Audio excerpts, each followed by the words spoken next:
American ရောက်နိုင်ငံသားတွေအတွက်အလုံးလောက်ကင်ခွင့်သက်တမ်းတွေကိုအရင်က9နှစ်ပေးထားရကနေ18လအထိရှော့ချသတ်မှတ်လိုက်တယ်လို့ American နိုင်ငံသားနဲ့လူဝင်မှုကြီးကြပ်ရေးဌာန USCIS ကဒီဇင်ဘာလ4ရက်နေ့ရက်စွဲနဲ့ထုတ်ပြန်ကြေညာလာပါတယ်။အလုံးလောက်ခွင့်သက်တမ်းကိုရှော့ချလိုက်ခြင်းအပြင် American မှာအလုံးလုံးနေတဲ့နိုင်ငံသားမဟုတ်သူတွေကိုပို့ပြီးမကြာခဏနောက်ခံစစ်ဆေးမှုတွေပြုလုပ်နိုင်မယ်လို့ဆိုပါတယ်။အခုလိုသက်တမ်းရှော့ချလိုက်တာကြောင့် American မှာအလုံးလုံးချင်သူတွေအနေနဲ့လူထုလုံခြုံရေးကိုချိန်ချောက်တာမျိုး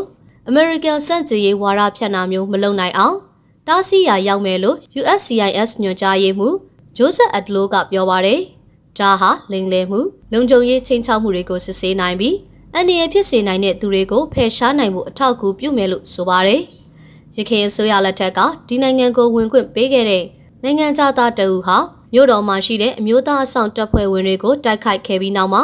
နိုင်ငံသားတွေကို USCIS ကမကြာခဏစစ်ဆေးနေဖို့လိုတယ်ဆိုတာကိုပိုပြီးရှင်းလင်းလာတယ်လို့လည်းသူကဆိုပါတယ်။ဒီမူဝါဒအပြောင်းလဲဟာ